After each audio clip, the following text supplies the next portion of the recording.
ముఖ్యమంత్రి జగన్ నోట కలికాలం అనే మాట ఎన్నికల వేళ పదే పదే ఎందుకు వినవస్తున్నది? ఏపీలో న్యాయం ధర్మం స్థానంలో అధర్మం రాజ్యం ఏలగలగడం కలికాలం కాక మరేమిటి? విలువల గురించి జగన్మోహన్ రెడ్డి మాట్లాడడం దెయ్యాలు వేదాలు వల్లించినట్టుగా లేదా? వివేక హత్య కేసును నిగ్గు తేల్చే బాధ్యతను జగన్ దేవుడి ఖాతాలోకి ఎందుకు వేస్తున్నారు? 2019లో జగన్ గెలుపు కోసం తప్పించిన చెల్లెళ్ళు ఇప్పుడు ఎందుకని అన్నపై కాలు దువ్వుతున్నారు? వివేక హత్య కేసులో ముద్దాయి అవినాష్ రెడ్డిపై షర్మిల పోటీతో ముసుగులన్నీ తొలగిపోయాయా?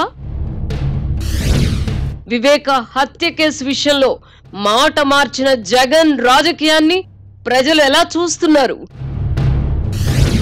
విపక్షాలతో పాటు సొంత చెళ్లను తోడేళ్ల గుంపుగా జగన్ రెడ్డి అభివర్ణించడం కలికాలం కాక మరేమిటి? జగన్ గ్రాఫ్ పెరిగిందంటూ రోత మీడియా కూస్తుంటే వైసీపీ నేతలు ఎందుకు పక్క చూపులు చూస్తున్నారు? టికెట్ హామీ ఇస్తే తెలుగుదేశం జనసేన పార్టీల్లో చేరడానికి వైసీపీ నేతలు సిద్ధంగా ఉండడం నిజం కాదా?